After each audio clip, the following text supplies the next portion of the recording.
You are listening to Proof of Love with Tatiana Moroz, Dr. Stephanie Murphy, and Lauren Kasovitz.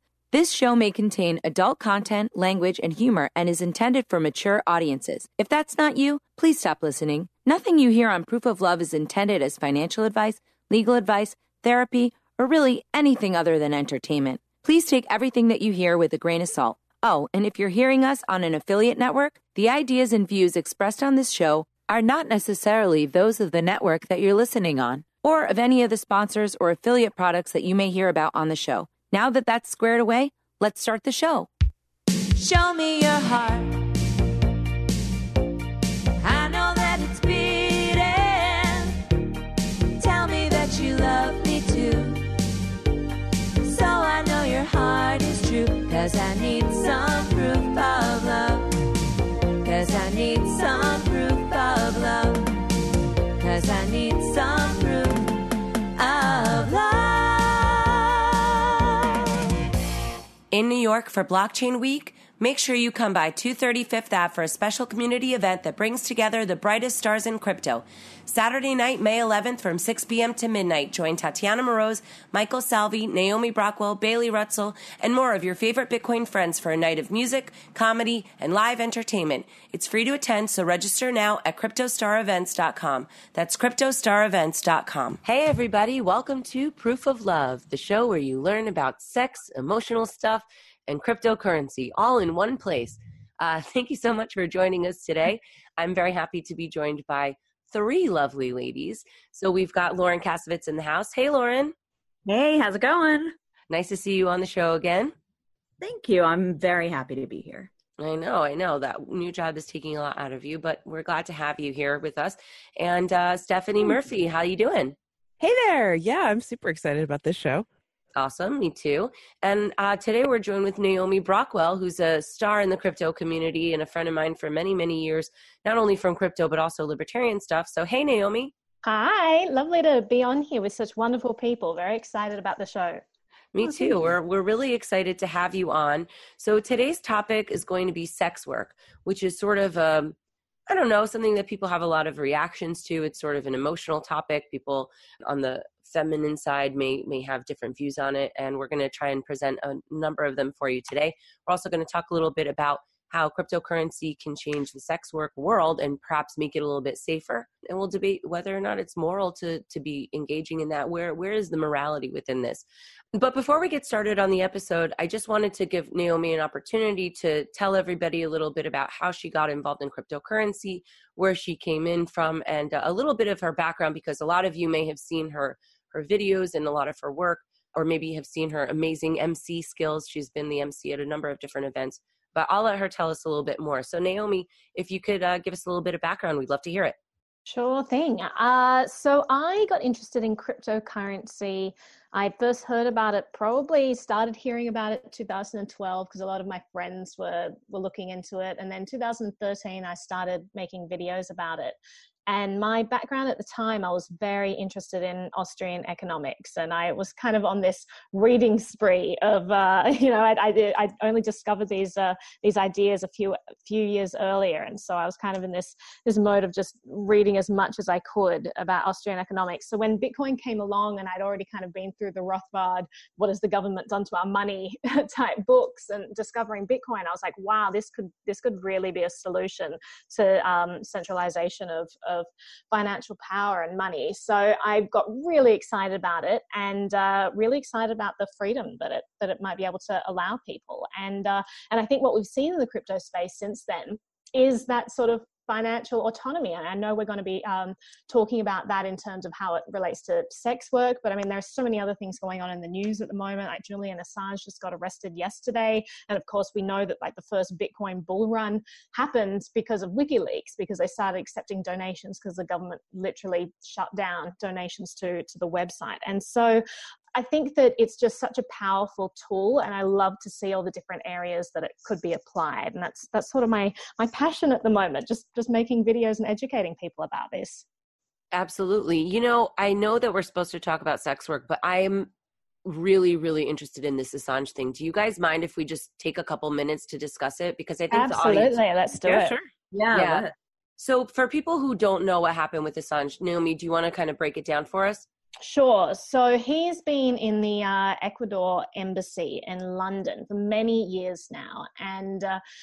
And basically, the previous government in Ecuador said that they wouldn't be bullied by the US. The US basically wanted to extradite him to the US, obviously, because he's a big enemy of the state here. And he divulged a lot of information that made the government unhappy. And I think Ron Paul said it best yesterday. Let me just pull up his tweet. He said, Assange told the truth about our government, and truth is treason in an empire of lies. So really, WikiLeaks has been controversial.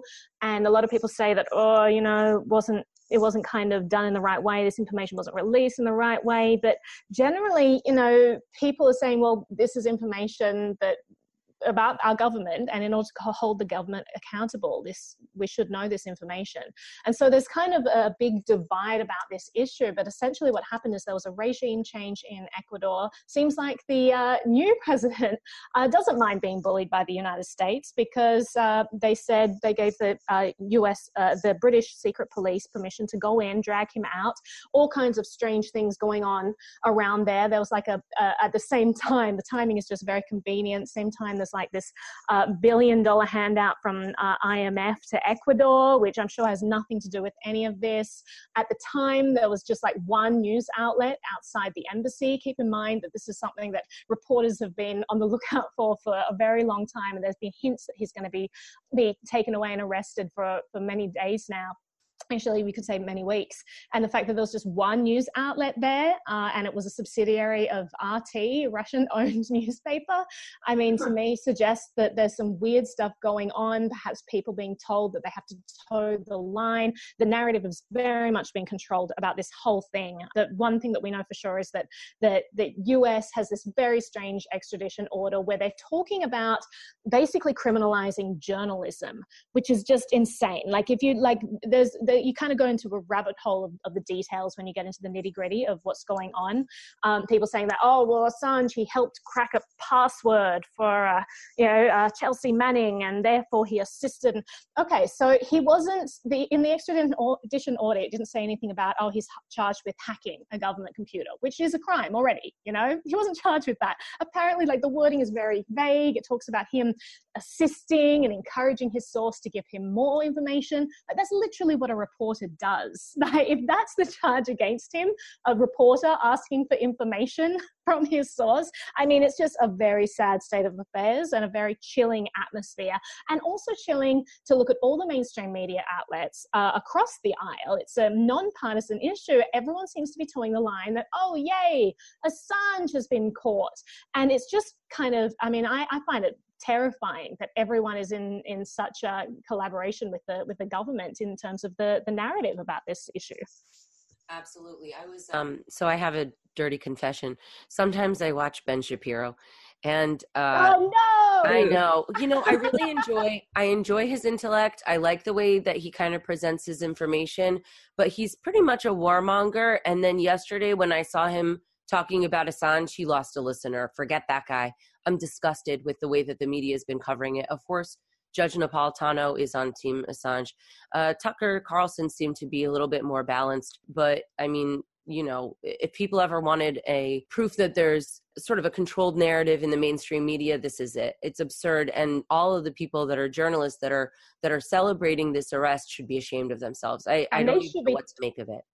Absolutely. They should be terrified for their own career as well. Like, all of this talk, especially with Trump saying, oh, fake news, la, la, la, that's been the narrative there. And you have people on the left really rallying against that, saying, no, stop, censoring news, stop kicking us out of the White House, stop doing all this stuff. And it seems like they only don't like censorship when it's against what they have to say, because you have something like this. And you just, I mean, you're right. It's just crickets out there. You don't hear people in uproar about what's going on. This is such a dangerous precedent, and no one's talking about it. It's like this small contingent of liberty-minded people who can think for themselves who are saying, guys, this is crazy. And you look at the Twitter comments of people responding to this saying, oh, he broke the law, he's not above the law, all of this stuff. Like, they're missing the whole point. This is not what this is about. This isn't about him skipping bail in London. This is about the US extradition order. And I mean, it's literally tied to that. So I just think it's crazy that everyone is being, they're all being such sheep. Well, the other thing is that Trump was talking about how wonderful WikiLeaks was, and now he's saying, oh, I don't even know anything what's going on about this. So it's been kind of interesting to see how at first the right was told WikiLeaks is wonderful, now it's told WikiLeaks is bad, and it's sort of topsy-turvy on the left as well. I wonder what will happen with the Trump supporters, because a lot of people, I think, like Trump because he said, oh, WikiLeaks is great, and they knew that the news was fake. But now that he's turncoating so severely, aside from the people that think he's playing 4D chess, I think he's going to lose a lot of support. And I wonder if this will actually bring some of the left that is, I guess, alternative left into the camp with the right-wingers, because, you've got Lee Camp also covering this. So he's on the left, and then you've got the righty people being, the cool right people that are freedom-minded also saying that this is a travesty. You have Glenn Greenwald saying this is a travesty. So I wonder how it'll play out in terms of, I don't know, just politically how it'll end up looking. I know that Tulsi was saying a lot of things in support of Assange, which is what she honestly, Tulsi seems to be the only one speaking reason in all of this. I'm looking at all the political candidates saying, like, who is speaking out in favor of freedom of the press here? And Tulsi, it seems, I mean, I don't like her economics at all, but she seems to be the only anti-war candidate and the only freedom of press candidate out there, and that's really scary. I agree. Girls, do you have anything to add to that? No, I don't know who a lot of these people are, because I try to have a happy life and not follow the news. But I did hear about the Julian Assange thing. And, of course, WikiLeaks was instrumental in getting Bitcoin out into the scene. That's actually how I heard about Bitcoin. So it has a special place in my heart. And of course, I support Chelsea Manning as a whistleblower. And yeah. From a complete, outside of the whole community kind of thing, looking in with different eyes, I think for me, it's the whole journalists being swayed thing that's the most terrifying part here. Because the minute you start having the media swayed in any direction, that's when really, really dangerous things start to happen. And people are still counting on, regardless of fake news, just saying this from a kind of everyday citizen kind of perspective, regardless of fake news or what side of, the political equation you're on, a lot of people still trust their news sources. And when things are being swayed and people are being told or bought off or whatever the situation is to go in a certain direction or make things look like they're happening a certain way, it's really, really dangerous. And personally, I think it's really terrifying. So that's my 2 cents on it. Yeah, I was very upset last night. I had a long day in the city, and then when I was actually able to really process what was happening, I mean, it was a dark day. It was a dark day for all of us. But we'll see how that plays out, and this show will probably air a little bit after this news has broken, so people will have, some updates. Please feel free to leave your comments and, engage with us on social media, Proof of Love Cast, if you have any thoughts on this. And we certainly support Julian Assange and also Chelsea Manning. Speaking of which, just as a side note, Ben Shapiro was disgusting, referring to her as a man constantly in his broadcast. It was so unnecessary. It was so disgusting. I don't care what your view is. I understand that some people think that trans people, maybe they have a mental disorder or something like that. But he was just blatantly rude and bigoted. There was absolutely no excuse for just continuing to refer to him as a he. I'm sorry, I just did it myself. That was not my intent. He's usually argumentative and bigoted in everything he does. That's why I can't stand him. Even though, sometimes he says things, I'm like, yeah, I agree with that, but I still just really dislike you. It's just, I think with Chelsea, it's most scary that Chelsea was put in jail, solitary confinement for over a month, because she refused to testify, and I think that that's scary. And at the time we were like, okay, why is this being reopened? Like, I mean, her sentence was commuted by the Obama administration, and that was a great thing. And Obama kind of got credit for that, saying, oh, he supports a whistleblower. He didn't actually, get rid of the charges. He just commuted the sentence. So he got a little bit of unfair kudos for that happening. But then now the Trump administration has just gone right back in there, put her back in jail for not testifying, and everyone's going, why are we reopening all of this? And now we realize it's because the US had this agreement with the Ecuadorian embassy, has this extradition order, and it all kind of is falling into place now. But it's really scary, and we'll just have to see what happens. Yeah, I guess so. I don't know. Free Assange, free Chelsea, 100%. And we'll keep you posted on that. Anyway, why don't we dive into the subject at hand? Because sex work is pretty intense. Steph, you want to start out? I feel like you can lead this one if you'd like. I'm just curious, people hear a podcast and they're like, oh, 4 women talking about sex work. Are any of them sex workers? Because, that would be great if we had a personal perspective to share. So are any of us sex workers? I am not a sex worker. My background in this comes from I'm very interested in this whole debate, and I produced a piece for Stossel where we interviewed sex workers, we interviewed people against sex work, and it's just, you get into some very interesting issues. Right. I am not a sex worker. I'm just adding in. Okay. And has anyone ever done anything that would be sex work or that could be considered close to sex work? Not really, unless you count dating people. Right. Well, sometimes it feels like that. Well, that's where we get into this grey sort of territory. So one of the things that Christina Pereira, who's one of the sex workers that we interviewed, said was, she kind of gets disgusted that people looking down on her for what she does, and telling her that she's victimized. She said she used to work as a waitress, and it was kind of the same thing. You'd chat people up, you'd smile at them, you'd flirt with them in order to get tips. Only the difference is now she earns a hell of a lot more money, and she feels a lot more empowered. And, she actually has been able to create a life and create savings and build things. So it's people have a lot of double standards in this. Now, Naomi, I saw the video that you produced, and I saw Christina Pereira particularly, and she's kind of an unusual case because she was going to school to get a PhD, and she was doing her PhD about sex work. And then she had to petition the school's board in order to actually get a side gig at one of the legal brothels in Nevada in the US, right? Where it's like there's this microcosm of where it's actually legal. In the US, most places it's not. And she was able to actually do that and become immersed in what she was studying. And she found that she had a positive experience. Was that right? Yeah, that's sort of it. So when she first started to study this, she wanted to she was doing her PhD in sex work, and she went to... Well, it was a PhD in sex work, right? You can't get a PhD in sex work. It's a PhD in sociology, right? Well, she's studying sex work. So anyway, she went to Nevada, and she's talking to Dennis Hoff, who owns legal brothels. And she, the PhD is in understanding sex workers. That's what the dissertation was on, right? Like, so she's working for her PhD, doing a dissertation in sex work. So she goes to Dennis Hoff, who owns he's passed away now, but he owned many legal brothels in Nevada. And he told her, listen, you can't come in and question my girls. You can't study them because they're not going to feel comfortable with you. They're not going to open up to you. You're an outsider. Why should they talk to you? How do they know you're even going to treat their views fairly, etc.? But I will let you work here, and if you want, you can make friends with them and then see how it is. And so that was the first time she ever considered doing this. She had never wanted to go into sex work. This was never something she'd even thought about. But just going in there and being told by Dennis, yes, if you want to do that, you got to work here. And that sort of changed everything. So that's when she had to petition the school board. She had to say, I'm going to do this thing. It's immersive.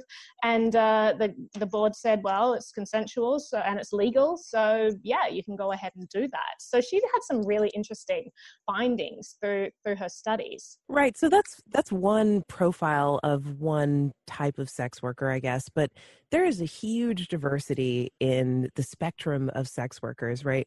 You could be like one of the criticisms that people say when they see a video like this, like the one you produced, and we're going to link to it in the show notes, right?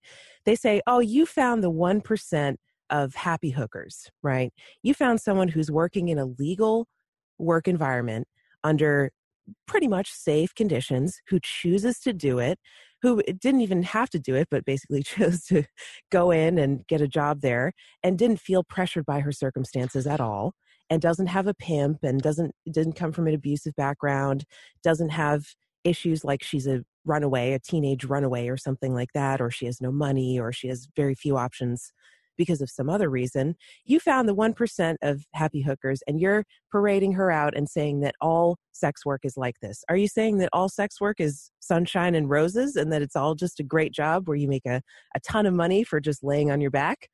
That's definitely a criticism that people have, and definitely a criticism people have watching the video as well, because as you said, there's a huge variety of circumstances there. And one of the comments that Julie Bindel, who is the author of the book Pimping of Prostitution, I mean, she's a very anti-prostitution crusader. One of the points she brought up is that, you know, these women, they're being forced into this because she said, like, they have no other choice, and so they have to do this thing. And I guess the pushback I would have against that is, so you want to take away the one option they do have, you know, like get rid of all of their options entirely. So, I mean, I do see a lot of double standards in this industry. Like, people look at sex work, and because sex is this loaded issue, that there's a lot of cultural implications of this, and it gets very tricky talking about this because we get into this morality, and really, so it's a woman using her body, you know, and earning money, and you don't have the same sort of talk.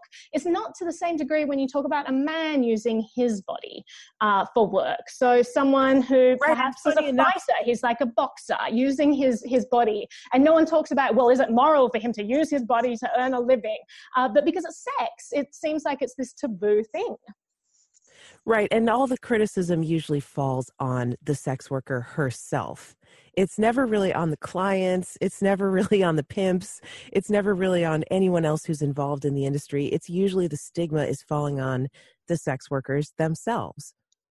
Yeah, I think that's right. And people like to infantilize women and like to victimize them a lot. And I really dislike that, because it really takes away from the people out there who are hurting, who are, you know, sold into sex slavery, for example. You know, if you start to say that, well, every woman couldn't possibly want this for a living, therefore, you know, we must ban this entire industry, which is how most states in America operate. And there's just, as you said, the small pocket in Nevada thinks otherwise.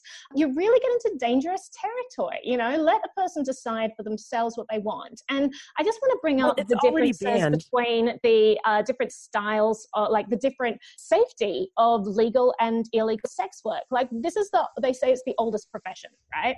And, you know, it's not going away. We've tried making it illegal, and it's always there to stay, right? So let's look at the conditions for the women in these different places where it's legal compared to where it's illegal. It is like so much far safer for a woman in a place where it's legal, because if a man beats up a woman while they're having sex and it's like it's paid, it's prostitution, where does she go? She goes to the police station. She gets arrested. So what recourse does she have in a situation, you know, where it's illegal? In Nevada, that happens. She goes to the police station, that man gets thrown in jail. So there's just so much more safety for a person. You know, she doesn't have to hide around, meet people in dark alleyways to get away from the law. This can all be controlled. It's just a much better environment for people who want to do this. I have a question that kind of ties into all of this, because I've done just over the years, just from kind of like an interested standpoint on sex trafficking and working in brothels, versus I've watched all the documentaries you can imagine about people talking about being like the single call girl without a pimp, or not working in a brothel, or not doing anything on the street. I'm just wondering, from your perspective, what you think is that safe spot for somebody looking to be in the industry. Is it in a brothel? Is it with somebody they trust? Is it on their own?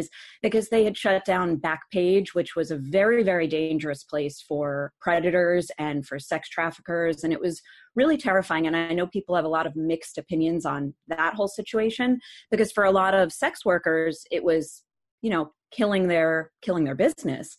But in my opinion, there was so much sex trafficking going on Backpage that was a good thing. So is there a place that is safest? Does it depend on the personality? I know there's a million questions in there, but I have so many thoughts on this topic. What do you guys think? Naomi, what do you think? Is there kind of that one generic place that might be the safest place for someone to go? Well, if you look at the data that we have, and we've studied all kinds of different areas that have different laws pertaining to this. There's some places in the world where the woman isn't criminalized, but the man is. So, if prostitution is not allowed, but if it happens, the woman isn't put in jail, the man is.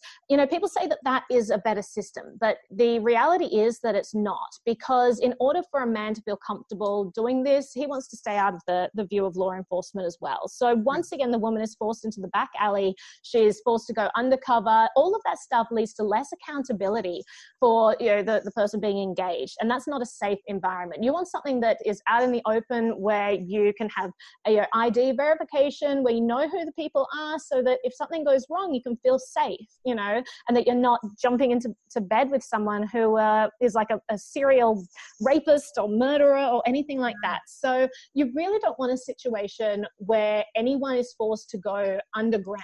We know with all kinds of prohibition. As soon as things go underground, they get controlled by like the worst in society. It becomes very dangerous. It's just not a good situation. So in my opinion, legalizing it is the best situation for people involved. In Nevada, for example, they have mandatory STD checks. They have all kinds of rules and regulations. And although I'm not a big stickler for rules, you just see that the system they've set up is just so much safer than the places where it's illegal. Yeah, Naomi, what you were talking about before is called the Nordic Model, where this is in Sweden, I think, is where they have this law where basically it's not illegal to sell sex, but it's illegal to buy sex. And so it puts the onus on the client for the one who's going to be potentially facing criminal penalties. But the problem with that is that sex workers usually want to screen their clients to make sure that the client is safe. They're not going to be abusive. They're not going to break the rules. They're going to respect boundaries like wearing condoms and everything, like, any kind of safety rules that the sex worker might have to protect herself with good reason, or themselves, right? Not every sex worker is a woman. So, they want to screen their clients, but if the client is not wanting to be identified because they are potentially doing something illegal, it's going to be much harder to screen them. And so that actually has the effect of decreasing safety in the industry. Absolutely. And I just get really angry at the people who are misguided and who think like, oh, well, we're protecting women doing this, because, it's not always the reason that is the most important thing. Sometimes it's the outcome of the policies you put into practice. In fact, it's always the outcome, not the your inclination or your impetus. So like your motivation can be true, but if the outcome is terrible, then it's not a good policy. And it's exactly what you're saying. The outcome of these policies, well-meaning policies, is just to make women less safe. That's not a good situation. So we need to be finding situations where, policies where we can make women safer. Recently, there was a case about Backpage, and they apparently implemented some new laws, and then the Backpage guys got in trouble. I don't know about that in full detail, but does anybody have any information about that? Because supposedly Backpage was doing a good job protecting the girls, but now inadvertently there's a new problem arising.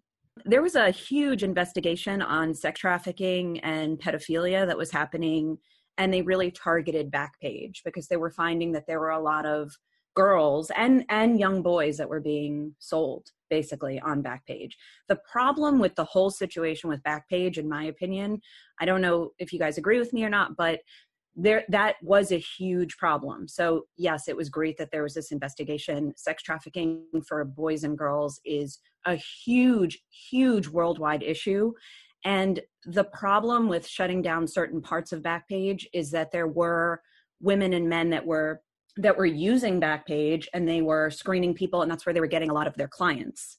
So there's a lot of issues with sex workers that were having issues once things were shut down or certain tools were implemented in Backpage that were no longer feeling safe, that weren't able to screen the people that they were meeting with, that there were issues with the police kind of going in and investigating and having people that were doing their own thing, having nothing to do with sex trafficking and child abuse, that were inadvertently being affected and feeling that their safety was being compromised. That's the part that I know about. I don't know if there's anything that's happened more recently. Well, I had heard Yeah. that Backpage worked very closely with law enforcement in order to keep that kind of stuff off of their site. And they had a really long history trying to keep, obviously everything pedophilia, everybody knows is bad. So they were trying to keep that off of there. I'm not sure though. There was a lot of court proceedings that went on with this, and eventually they were shut down. I mean, there were big issues that were happening that they were saying that people were paid off. There was a lot of corruption that was going on behind the scenes. So I don't know exactly what was happening, if there was protection happening, if there wasn't, if they were turning a blind eye. It's kind of a lot of legal that happened, but I don't know anybody personally that's worked at Backpage, so I can't say for myself, but I know there were a lot of investigations that were happening, a lot of shadiness happening. Yeah, so this is a good opportunity to talk about FOSTA SESTA, and these are these alphabet soup names for bills, right? And the idea supposedly behind these bills was to stop online sex trafficking, because everybody agrees that that's bad, right? Nobody wants anyone to be trafficked, right? And to be forced into sex work against their will, especially not kids and young people. Of course, that's terrible, and no one can really argue with wanting to stop that, right? But the issue is, how are you stopping it? And is it working? And does it have other unintended consequences? Now, FOSTA SESTA was this law that was basically, okay, so Backpage is a platform on the internet, kind of like Craigslist or even Reddit or eBay or something like that, where the person who's, or the company who's running the website provides a platform, and then users can kind of post whatever they want on the platform, looking for matchmaking or advertising services or looking to buy services or whatever, right? Well, FOSTA and SESTA are putting the onus on the platform to actually stop any kind of posting that could be online sex trafficking.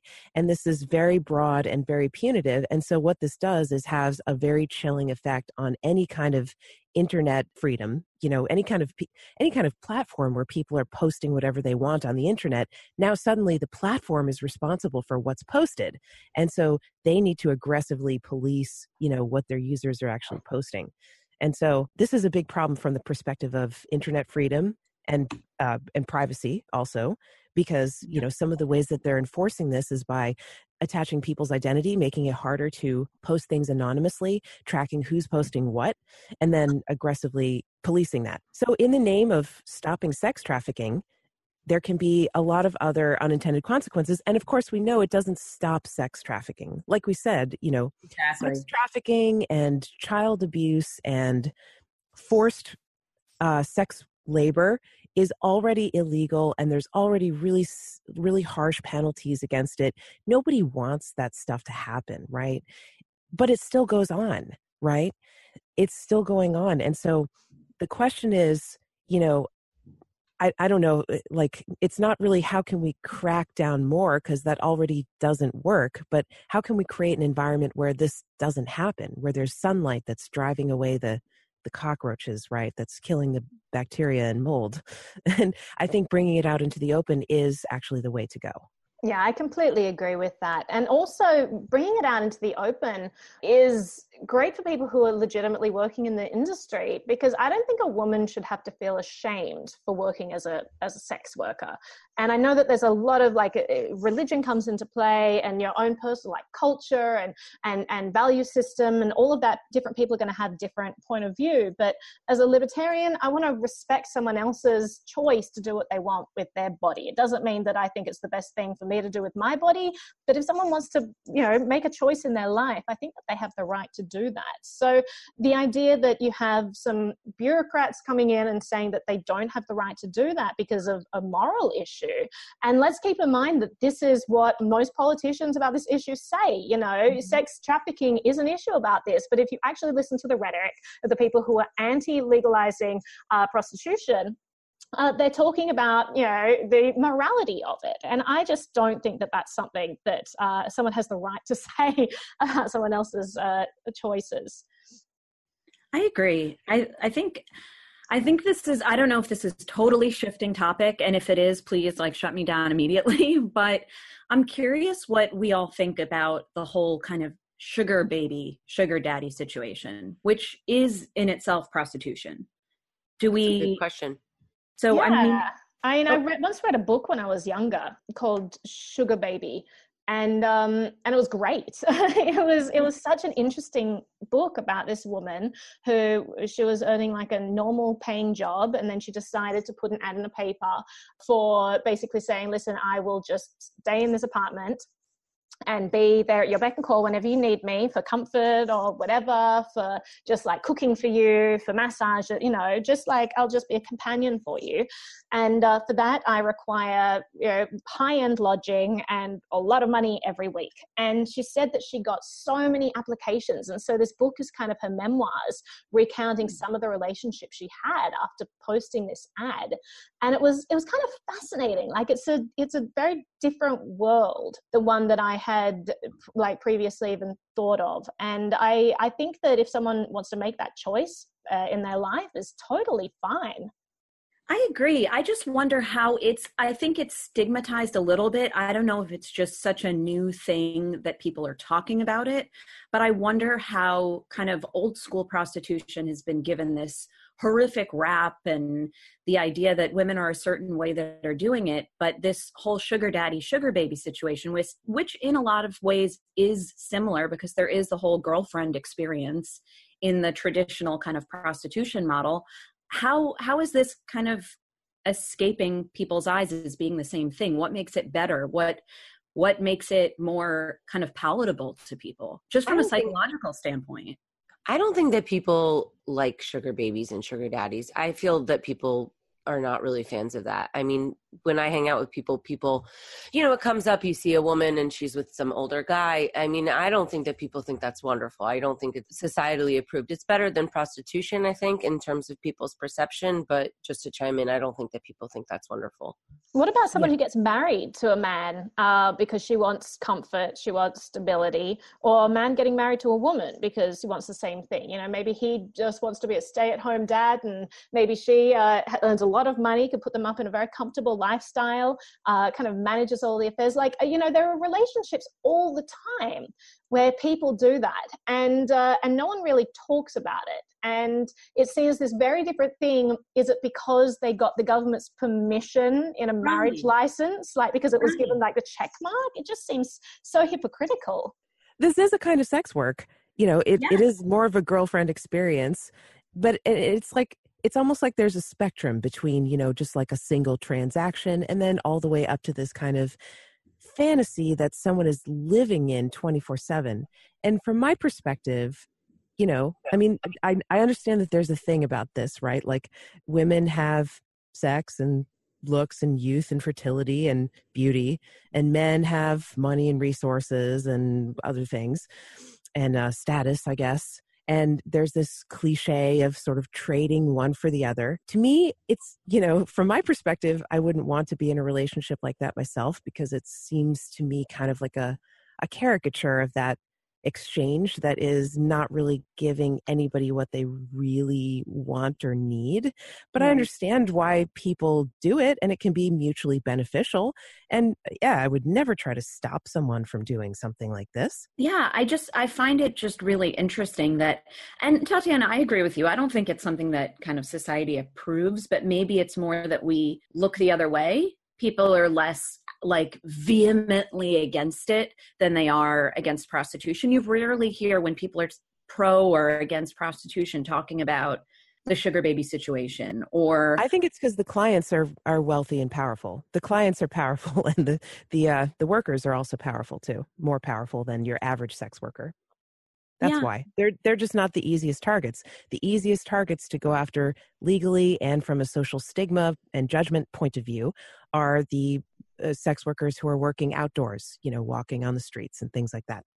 I mean, it kind of leads into a similar topic. And again, shut me down if I'm getting off topic here. But when we're talking about like the degrees of this happening and who has a more powerful position in society and all the different kinds of industries that revolve around this moral question of sex and, you know, pleasure from sex and all of this. And then you've got to like look at what's happening in the UK at the moment, where they've just banned pornography. They banned pornography. And if you want to look at pornography, then you have to get a license. You have to be registered. Yeah, I mean, it's seriously? I didn't know about that. I didn't know that either. So, and you think about like the VPNs that people will be using in the UK, because like pornography is not going to disappear. I mean, God, it's like, it's just insane. So, but a lot of things happening in the UK at the moment are insane. We talked about some of them at the start of the show. But, you know, you've got this situation where like you're making choices for other people and putting a judgment on what they're doing as being like morally right or wrong. Banning pornography, it just seems like a step even above banning prostitution. It's just insane, like that we've just put this moral stigma on sex in general. Yeah, but I also don't think pornography is so great for society. But would you ban it, Tatiana? No, of course, I would never ban it. But how do we mitigate some of the concerns that are real? For example, you know, people are having a harder time connecting because of pornography. It's sort of separating people from the act of making love. We talked about this on the Julia Taransky episode a few episodes back. Do we take a position on that, or do we just say, well, let them figure out their own morality and that's it?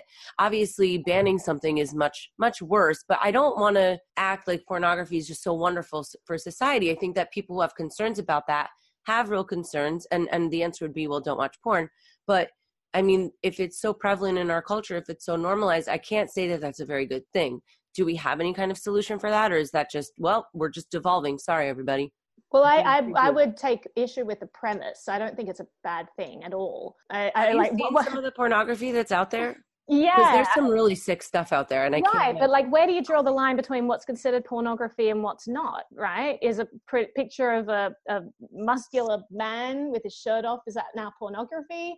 Like, if you go to the beach and see people in bathing suits, is that pornography? Like, I think showing gang rape is a pornography. I think that we're talking about, I don't think that distinction is... well, wait, so gang rape is like... I mean, like, that's a type of porn that's out there. And then they have... Yeah, that is absolutely a type of porn. Like, creepy, scary pornography is definitely out there. I mean, people are allowed to watch it, but I can't imagine that that's a good thing for society. And they've done studies showing that. Right, but you don't think that normal pornography is bad for society, or do you? No, I think regular porn is fine, but then how do you stop people from devolving? You know what I mean? You have the excitement of this one thing.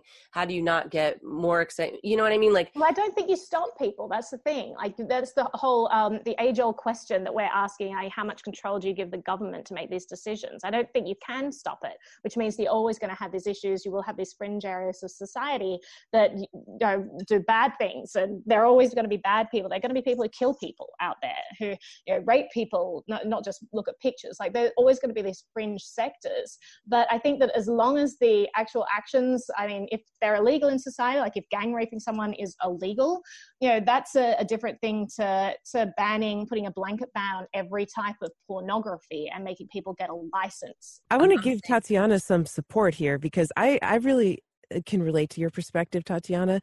Like, you're not saying to ban it. You're not saying government should do anything about anything that we're talking about today, whether it's porn or sex work or anything like that. You're Correct. Just saying that you don't really like it yourself and you're not choosing to engage in it. And I worry about the effect on society. Like, I can't say that this is great. I'm out there, I'm dating, and I don't know. I think that there's a lot of deterioration of the interaction between men and women. And while I don't think that the government should get involved at all, I wonder, is there a place for any kind of other way of combating some of those effects and bringing people together besides making them listen to Proof of Love? Yeah, I think that's it. Well, it's good that you mentioned Proof of Love, because when you're not saying I want to use the government to change this, you're left with changing the culture and doing voluntary means and doing activism and spreading the word. And, the reality is, like, probably not most people are not going to choose to stop watching porn, right? But some people are. Some people agree with you, right? And some people are saying, yeah, I don't watch violent porn because I don't like what this could do to my brain. Right. And there's going to be a few people who agree, and then that's what you can hope for. And maybe over time it gets even more. Yeah, I agree. And I think that it's a really important question to look at. Well, if you want to change how a society operates, what's the best method to do that? Do you ban things? Because traditionally prohibition has had disastrous results. It doesn't matter what is the prohibition of. Or do you, as you mentioned, change the culture? And I think that there's only limited means that a person has to change the behavior of others, but there's definitely, as you said, like voluntary things that people engage in to try and shift that meter. And I think that's totally great. Try and encourage certain behaviors. I think we're all activists in different areas who are doing this all the time, trying to get people to think about things in different ways, trying to get people to make different choices, make better choices. And so I think that that's the only thing we can do. I'm not sure that bans are the answer here. I don't know. Like if it's a picture or video of something illegal, like I just don't know where I stand about that. I think that the act itself, of course, should be not allowed. It's force and hurting another person. So I just don't believe in that. But it's just really difficult to know where to make these choices about kind of the periphery issues. Absolutely. And then also when you think about, what about young people? Okay, so adults can make decisions, but what about 12 or 13-year-olds that are sort of getting involved? Do we ban them? Is that effective? Where is the age of consent? Do we want to kind of delve into that, Harry? Oh, God. Age of consent. That's another pretty deep subject there. A whole other ball of wax. I feel like I'd like to talk about, do you guys think that these guys are evil? Because I think that oftentimes when people talk about this, they also vilify the Johns. They vilify the women, but the men are also considered pariahs on society. But I'm not really sure. Obviously, I'm not thrilled with anybody engaging in this. I'm not like, oh, this is a great job. But if a man is willing to do that, does that automatically make him bad? Because I think if you're a guy and you think to yourself, well, I want to have sex with somebody, I don't want to lead them on, you could make a moral case for it. What do you think about that? I don't think it makes a man evil or bad at all. Actually, my auntie, she used to be the secretary at a brothel. And she got the job. She applied for the job. It was like an escort service or something. And when she applied, she walked in. She was like, "Oh, this is a brothel." And she was kind of naive. So she walked in anyway. She ended up working at this place for a long time as a secretary. And she had 4 children. And so she had 2 sons, and she told her sons, when you turn 16, I'm going to pay for you to go to this brothel, and they'll teach you to, they'll get you to learn the ropes, and they'll teach you how to make a woman really happy, and they're all incredibly clean, and they're lovely women, they've known for decades. And isn't it a little awkward if your mom buys you? Oh, absolutely. The kids lose your virginity. No, entirely. And the kids were grossed out. They were like, "Ew, Mom, that's great." I don't think either of them took her up on it, but she was just very open about this and just like, "Listen, this will teach you what to do, and this is good because you never really have training and how to give someone pleasure. It's such a taboo. No one really talks about it. It's just like, I'll do this for you." And they totally just like push that idea away. We're not interested. But it's just like a different perspective. You can go to brothels for all kinds of reasons. I think that if someone wants to be pleasured, I don't think that's an immoral thing. Yeah, absolutely. Now, we talked about the morality of the clients, right? But like, I don't want to really talk about the morality of the sex workers themselves, but I just want to say that I know some sex workers, and from the ones that I talk to who are not like these star hookers that are on TV and on these, bunny ranches in Nevada and things like that, they're kind of more your average everyday sex worker who's just has a job, right? And they're treating it as a job because that's what it is. It's kind of a hard job sometimes. You have to wear a lot of different hats. You're going to deal with clients who are crappy, who are using ignorant and abusive language toward you, who don't really respect you very much. You're going to deal with people who don't want to pay your full rates, like you do with any industry where you have clients, right? Where people try to haggle with you and try to pay less than you're asking. You have clients who are even potentially unsafe, right? Or clients who are just, difficult, like for one reason or another. You have to do a lot of pre-screening that you don't get paid for, right? Like you don't get paid for all the time you spend corresponding with someone to determine if they're safe to meet with even, right? And so you have to build that into your rates. You need to somehow receive your payments, which can be a whole other issue because and this is where cryptocurrencies maybe come into play, is because it's really difficult to actually receive payments. Most payment platforms and banks block payments that are coming from sex work that's illegal, right? They block payments that are coming from any illegal activity, right? So if you're dealing drugs with PayPal, that's going to be a no-no, right? But it's actually hard to get paid. And so sometimes these sex workers who are working online are getting paid with like Amazon gift cards and all these like American Express gift cards and all these weird ways to receive money. And so that's a negative because you're not getting like just liquid cash that you can spend anywhere unless you're working in person, and then maybe you're getting cash. But if you're working online, it's different. But working online is safer and you don't really have to interface with clients as much. So what I'm trying to say is like, this is a job and it's not always an easy job. In fact, it can be a very difficult job, right? You get a lot of stigma, a lot of crap from everyone else in society. Everyone sort of seems to hate you. It's hard to run it as a business. It's hard to make it really work for you. You have to really have business sense, right? And you have to try a lot of different things, and you're going to encounter challenges at every turn. And it's also a competitive industry. So I just want to say that because I don't want people to listen to this and think, oh yeah, it's just such a great job to be a sex worker. You don't really need to do anything except be hot and you're just getting all this money. No, it's not usually like that. For most sex workers, it is not like that. It is hard work. And so some people might choose to work in a different industry rather than be a sex worker. It's not all sunshine and rainbows. I don't want anyone to think that it is. I don't think it's sunshine and rainbows. I'm glad I don't have to do that. I don't mean to be, I'm glad that certain people have that as an option, but I don't know. It just seems like a kind of a sad place because I think that should be sacred. I don't think that people treat it in a sacred way. And again, everybody's entitled to do their own thing. But for me, it is a little bit on the sad side. I don't know. That sounds judgy. All these chicks are going to get mad at me for saying that. But I can't say that this is like if I had a daughter, I wouldn't be like, oh, honey, go get a sex job. It's going to be great. Where does cryptocurrency play into this? I mean, does it help make it more safe for people? Have you guys heard any kind of utility around that? I know that there's a spank chain thing going on, which I'm not too familiar with. Our tantric sex friend, Ben, Tantra Punk, is actually a performer on Spank Chain. Maybe it's safer for people to do sex work online and do sort of cam stuff.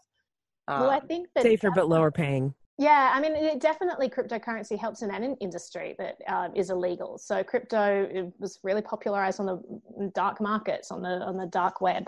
And I think that when you have something that is illegal in like a lot of the world, then payment methods just become really problematic in the traditional financial system because governments can put pressure on intermediaries like PayPal and Visa. They can shut down payments to certain sites. They can control it that way. Furthermore, everything's tracked, so they can go after people. And so there are a lot more repercussions. So having like anonymous coins, having money that can't be controlled, I think is really important for independence and financial autonomy. So I think that, yeah, cryptocurrency, I definitely see a lot of potential in industries such as sex work. I wanted to ask you, Tatiana, like this is something I hear a lot and that I can sympathize with this viewpoint as well about the sacredness of sexuality. Is it something where you think that sex is something that just shouldn't be commodified and turned into a product? Like, what is it? Tell me more about that. You know, after I said what I said, I kind of started to think about it because I've had some non-sacred sexual experiences. They did not have we all. The Lord was not there. But I think that overall, we've sort of lost our way. I like the sexual revolution to a certain point, but I don't think that it has been so wonderful for people in the first place. I guess I'm just feeling a little bit more traditional as I get older. And I mean, there's no doubt about it that sex is a very powerful, I mean, look, you can make life with sex. And I think that making love is a lot more useful than just, I don't know, a one night stand or something like that. And there's a whole range of things in between. I don't know. I feel like people are maybe throwing it around a little bit too easily. And not that I'm some prude or that I haven't done any crazy stuff in my time, but I'm just starting to feel more as I get older that it is something that should be special. And regardless, even before I wanted to get older, selling it, I think is really selling one of your most sacred parts of yourself.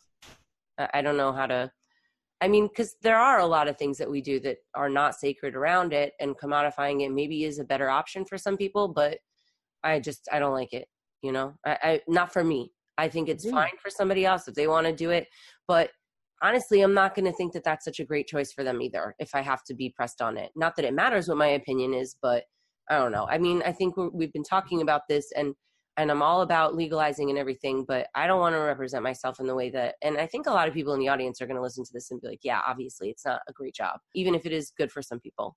So I don't know. I just wanted to offer that counterpoint and say that maybe we should be treating sex a little bit differently. Yeah, and exactly. I think it's great to represent this viewpoint, because just because you are an advocate of decriminalizing sex work doesn't mean that you think that everybody should do sex work, or that it's just, there's no problems with it, or that you know, that you love it and you completely 100% support it no matter what form it takes, right? So I think it's important to have that out there. Yeah, Lauren, do you have any thoughts on this one? I agree. I mean, for me personally, I couldn't do it just because, I mean, first of all, I'm lazy, so I couldn't do it. I'm not lazy when I'm with the person I want, but I just can't imagine having sex with somebody that I'm not into, or that I don't have feelings for, even if they're just sexual chemistry feelings. Like for me personally, I don't see anything wrong with it. I actually think it's kind of amazing, the women that are able to do it. My hat's off to them. I think I'm one of those people that can't really separate sex and feelings. So for me, if I had a client that was, you know, really attractive and was really kind to me, and I was in this world where not everybody was kind to me, and most of the men were not attractive to me, I would probably develop feelings. So I think for me that's a kind of an impossibility, but I also I do think it's an important point to say that it's not a glamorous job.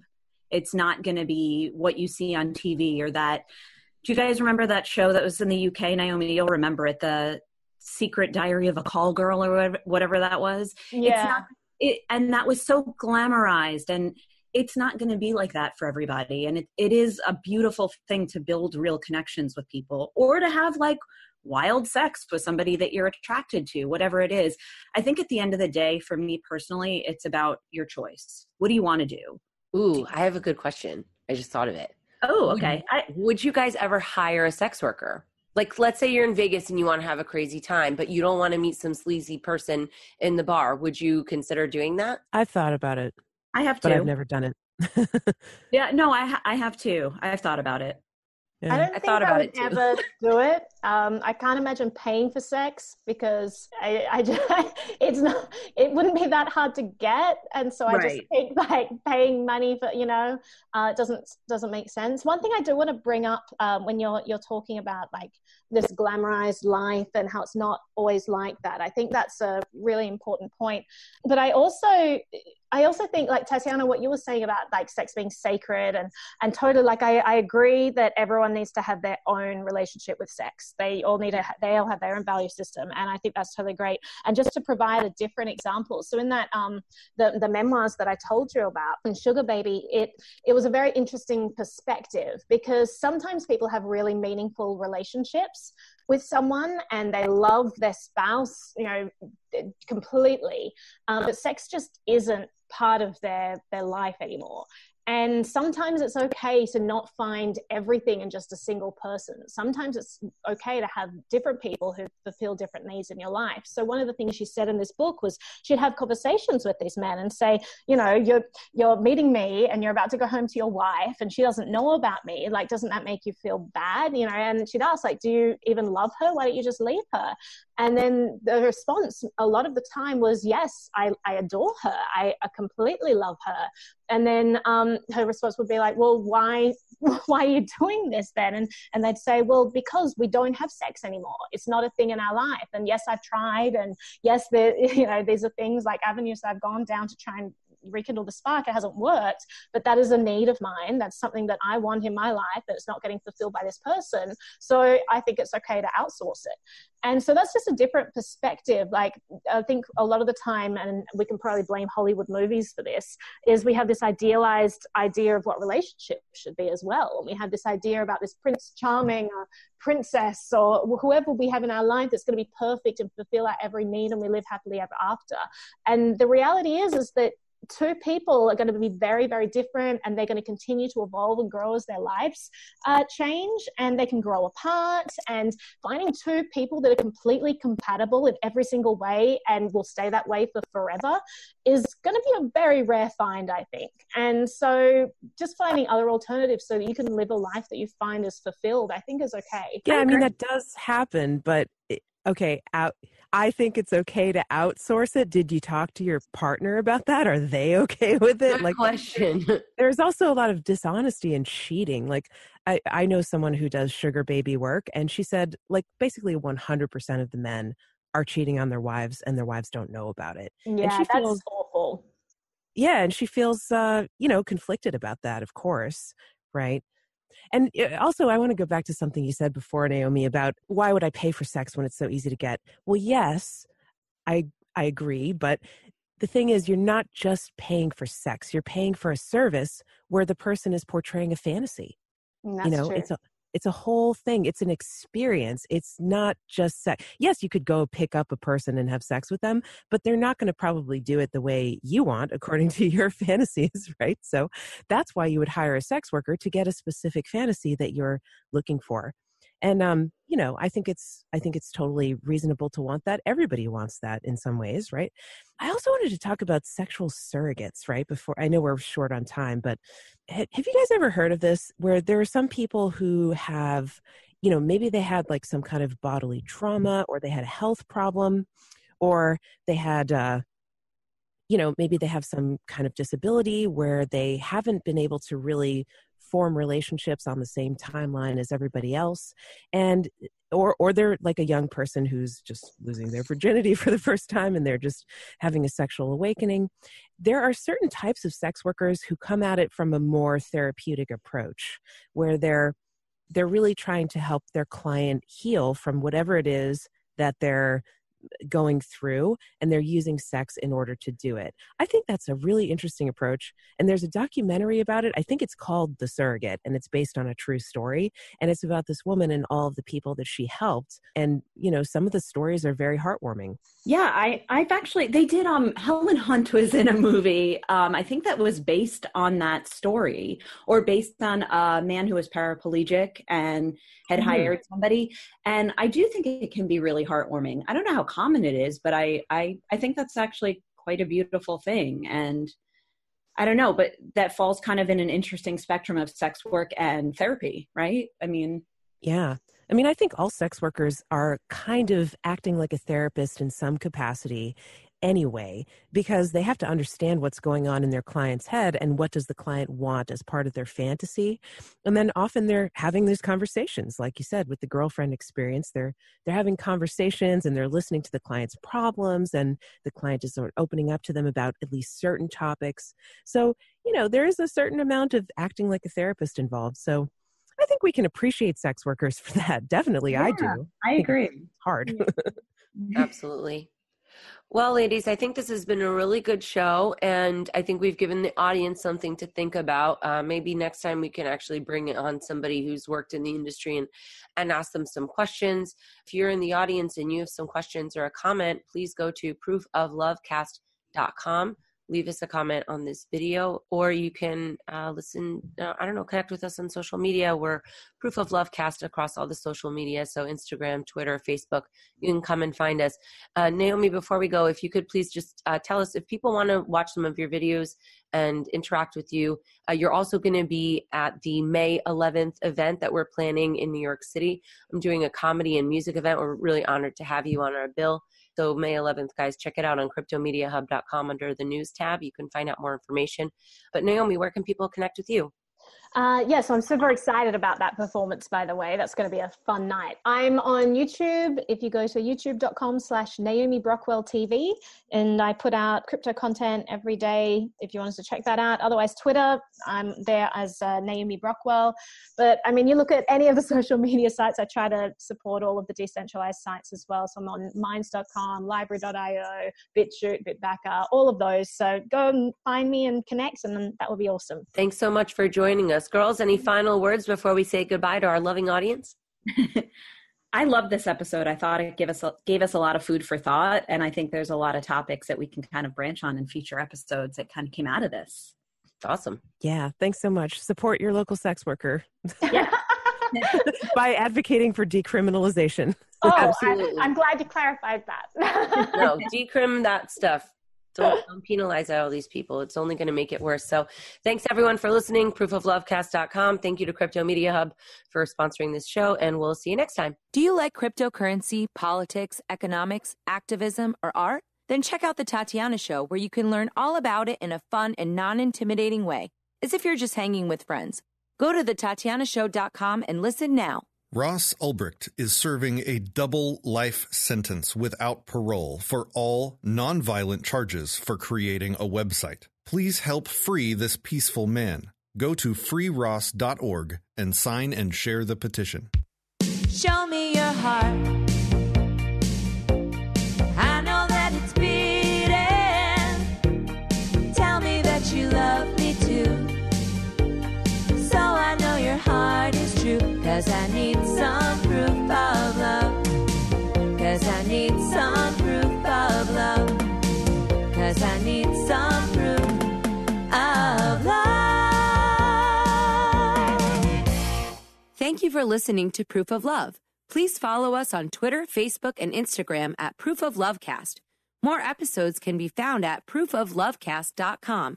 And make sure you leave a review on iTunes and tell your friends. Proof of Love has been brought to you by CryptoMediaHub.com, a boutique marketing and PR agency for Bitcoin and beyond.